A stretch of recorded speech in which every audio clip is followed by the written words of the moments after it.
What's going on, boys and girls? We have a lot of different classes here, but we're all on the same focus question. So please write that down. How did America respond and get ready for World War II after Pearl Harbor? If you're in 8 CE and you have not done that lesson, I would go do that lesson now. I would say, let's see, I forgot the number. I would say you got to go work on lesson 7 right now if you're in 8 CE. If you haven't completed it, everyone else, take a minute or two, copy down the focus question, and we'll get started.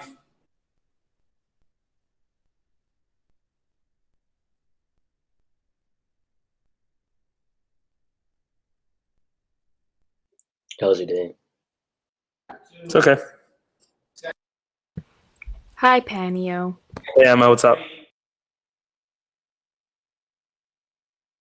Good morning, Ms. Penio. Morning, Edgar. I will start in 1 minute, guys. Write down the focus question.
Okay, guys. So, how did America respond and get ready for World War II after Pearl Harbor? I think we need to spend a little time just looking at specifically a speech that happens after World War II, after Pearl Harbor by Franklin D. Roosevelt. This is called the Day of Infamy speech.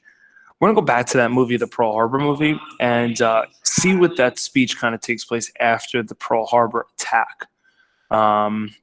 So we want to take a look at what's the purpose of FDR's Day of Infamy speech. So while he gives a speech, I want you to kind of, get a sense of, what his goal is with the speech, what he's asking to do, and go from there.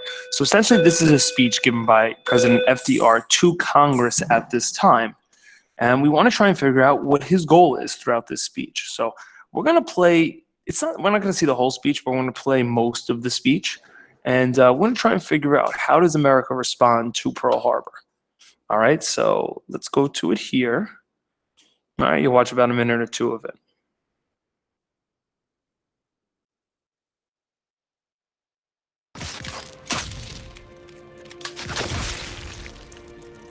Yesterday, December 7th, 1941, a date which will live in infamy, the United States of America was suddenly and deliberately attacked by naval and air forces of the Empire of Japan. It is obvious that planning the attack began many weeks ago. During the intervening time, the Japanese government has deliberately sought to deceive the United States by false statements and expressions of hope for continued peace. The attack yesterday on the Hawaiian Islands has caused severe damage to American military forces.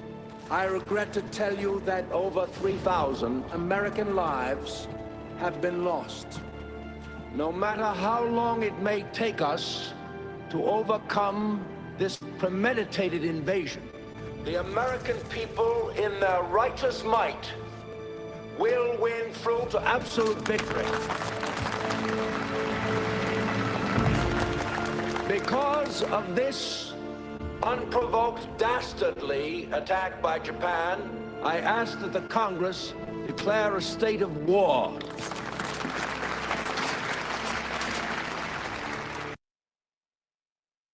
Okay, we'll watch the next scene in a second here, but I want to go back to the notes here. So, what is the purpose of FDR's Day of Infamy speech? So, hopefully, you're kind of seeing a couple different tones and a couple different messages that he's really trying to put forward. But the first off, he needs to let the public know what happened at Pearl Harbor. He's letting the people know that over 3,000 Americans died. The Japanese were responsible for it. He's giving the public information to what happened at Pearl Harbor. We take for granted sometimes how easily information is available to us. So this is in 1941, so he needs to provide that information to the public so they know exactly what happened and who was responsible. That's number one, so please write that down. All right. Number two, FDR is asking Congress to declare war on Japan because of Pearl Harbor. Now, the president does not have the power in our country to declare war. We have to get approval from our Congress, where our representatives is, to go to war. So he's asking Congress to declare war on Japan because of what Japan did. And this is something that he's going to work on. So he needs to get Congress's approval. So he's asking them to declare war. The last one, I want you guys to tell me, what was he trying to do to the American people besides just informing and besides just asking Congress to declare war? What was he trying to do to the American people? Did you guys catch his tone? You catch some of the things he was saying?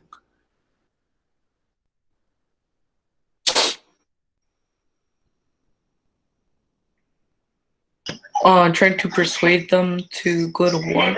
Okay. Persuasion a little bit, encourage. I like those words. The word I'd probably be looking for, I like those two answers. The words I'm looking for is to inspire and uplift.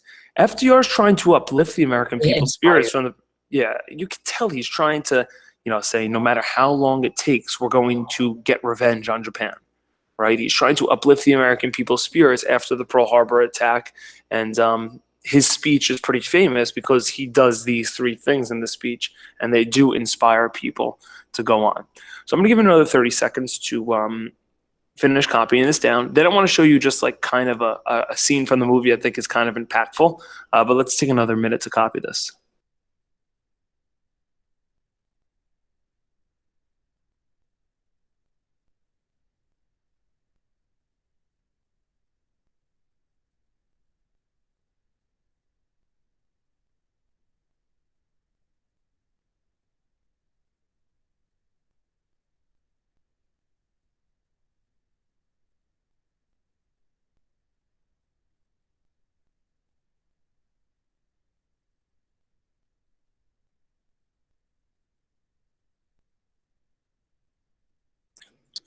Okay.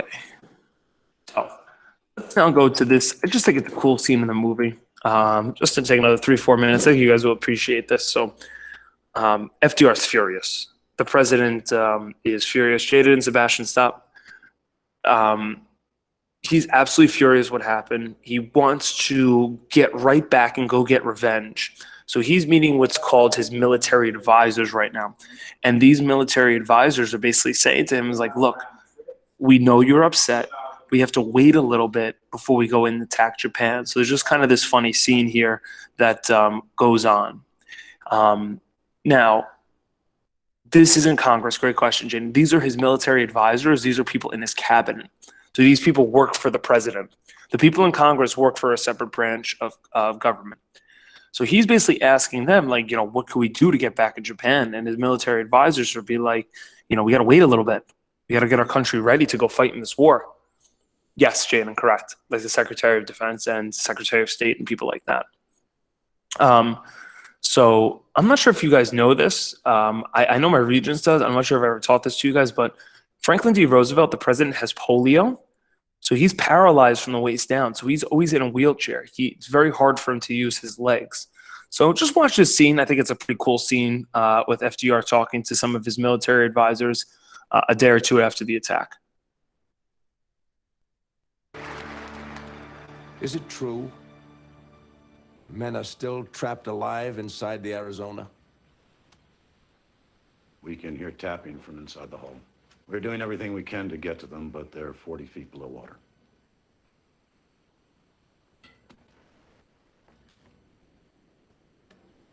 We've been trained to think that we're invincible.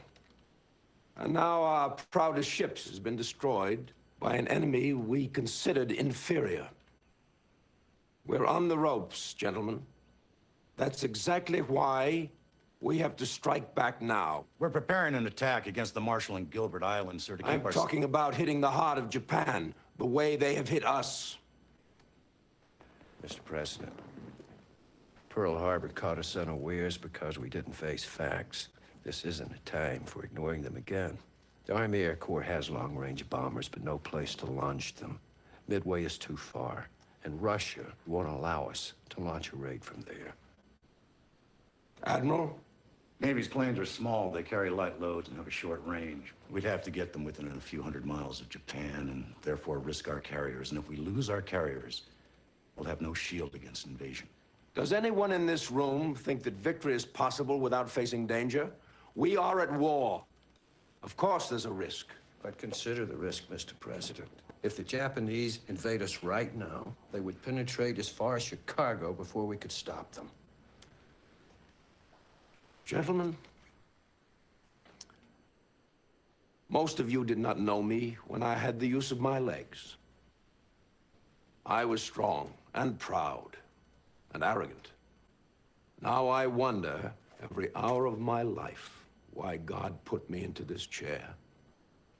But when I see defeat in the eyes of my countrymen, in your eyes right now, I start to think that maybe he brought me down for times like these when we all need to be reminded who we truly are, that we will not give up or give in. Mr. President, with all respect, sir, what you're asking can't be done.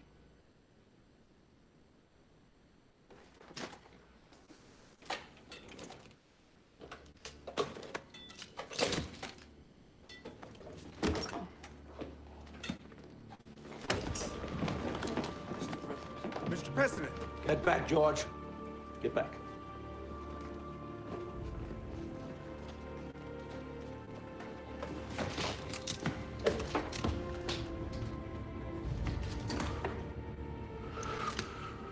Do not tell me it can't be done. Okay, so you see the president's very upset. He actually even stands up in this meeting and kind of says, like, don't tell me it can't be done. We need to find a way to get back at Japan. So America's new goal is basically mobilizing and getting ready for the biggest war in world history. So let's see how that goes down. One more slide for today. I'll give you a minute to do it.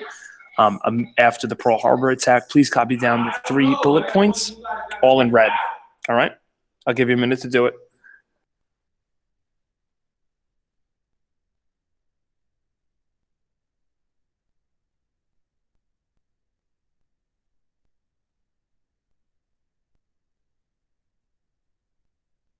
But you said this is for regionals?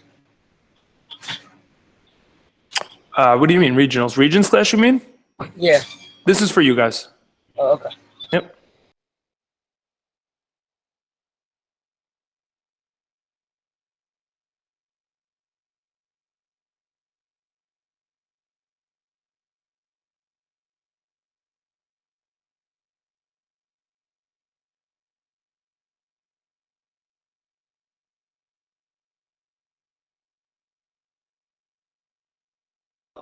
I'll explain in a second, Jaden. Another 30 seconds, I'll start talking over this.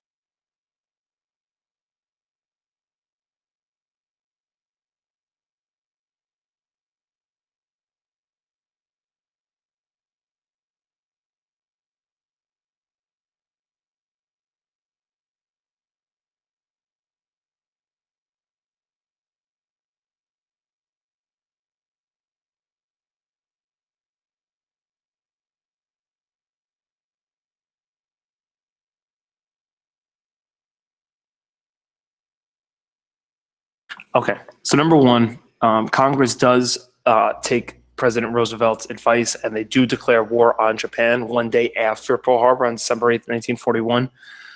It was pretty much unanimous. It was something like 95% of the people in Congress voted to go to war. So we are now entering World War II as a part of the Allied powers and ready to fight against Japan. Now, we naively think that we're just going to fight against Japan. That's not the case, because 2 days after, Germany and Italy declare war on America, and this fully puts America in World War II. Now, I talked about this in World War I. I'm going to talk about it now again. Just because we joined on December 8th, 1941 does not mean we're sending troops on December 8th, 1941. We need to mobilize and get ready for war.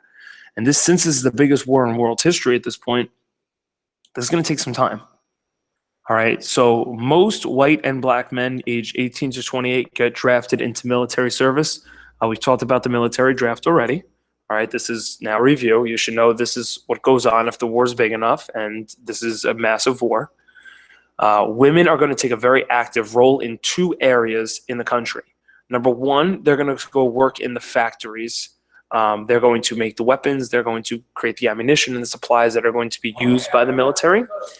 Or a lot of them are going to go into the American Red Cross to be nurses overseas. Many women took those roles and went with it. There's a weird statistic that in the first 6 months of the war, more women died than men fighting, because the factories the women were working in were dangerous because they had weapons and bombs, and some of those bombs would explode while the men are out training for the war, basically. Sebastian, what does that have to do with anything? Sorry, What does that have to do with anything? nothing. Sorry, you're gonna, I'm very Sorry. close to Sebastian. I have to maybe, kick you out of the chat because you post things that don't have to do with anything sometimes, and this is another I'm one of those sorry. times. Well, it needs to sorry. stop. It needs to stop, okay, bud? okay, fine. I'll stop bringing up, putting those comments, okay? Okay. So women go back into the factories and part of the American Red Cross to be nurses overseas. So men and women start filling into their roles a little bit. The Great Depression does end and the economy is going to boom, meaning do very well, Jaden, because there are a lot of jobs available for people to create these supplies. So you need guns, you need supplies for the soldiers, you need clothes for the soldiers, you need tanks, you need airplanes, and these need to be built. All right, and that's going to create a lot of jobs for people to build these things, and this is going to help get us out of the Great Depression. We went over rationing before. Liberty bonds, we'll go over again tomorrow, and propaganda is promoted throughout America at home to prepare for war just in World War II. I'm going to highlight this slide 1 second here. This slide we're going to go a little bit deeper on tomorrow. So I'm not going to fully go over it today. I want you to do the readings to re-go over it, but we'll talk more about this tomorrow. Mr. Pena. Yes. So the slide you're in right now, can we access it? I'm sorry, Hamza, say that again? The slide, like the you presented the slide right now. Can we access that? Not yet, Or- but towards the end of the year, you'll be able to. All right, because I don't want kids to get too far ahead and look up things that I don't want them looking up yet, okay? Yeah. Okay. All right. All right. So we'll talk more about this later. Now, I usually spend a lot more time on the Japanese Americans getting placed in the internment camps. So we'll talk about this again tomorrow. But you guys should know this already from the book you're reading. Okay, the book you're reading goes all into this. Okay, so many Japanese Americans were considered a threat by the government. They thought that they would, possibly give secrets over to Japan. And, you stopped reading. Okay, gotcha. So we'll talk more about this tomorrow, but I just want to kind of give you a sense of some of the things that have to happen before we actually send soldiers. And these are some of the major things that happen. So what I'd like to do now is I'd like to give you the rest of the period to work on the assignment that goes with it, because we go a little bit further into this tomorrow. So I'd like for you to really take your time and look at some of the things here. Okay. So you have short reading and short documents on a couple of different things. You're going to look at Rosie the Riveter and the role for women. You'll look at the War Production Board. You'll look at rationing. You'll look at victory gardens. You'll look at all of these things here. These are just basic information that helps America get ready for World War II. All right. I would like for you guys to do most of the work, figure out what a lot of these things are by answering the questions that go along with it. All right. On the Google Doc, after you do the reading, you'll see certain questions here. You'll see occasionally it'll say to skip this one, meaning you don't have to answer the question. So when you get to document 1, question 5, you can just skip the question. I don't need you to answer it. You can go on to the next document. All right, so there's a total of 6 documents. There's a bunch of questions, but I'm giving you a good 20 minutes to work on this, so you should get a good chunk of it done. Tomorrow, we're going to continue some of this and then start looking at some of the first battles of World War II. All right, there's 40 people here, so if there are questions related to the topics and related to what's going on, please write them in the chat now. Otherwise, I'm going to take attendance, and you can let me know if you have any questions. Part of the question.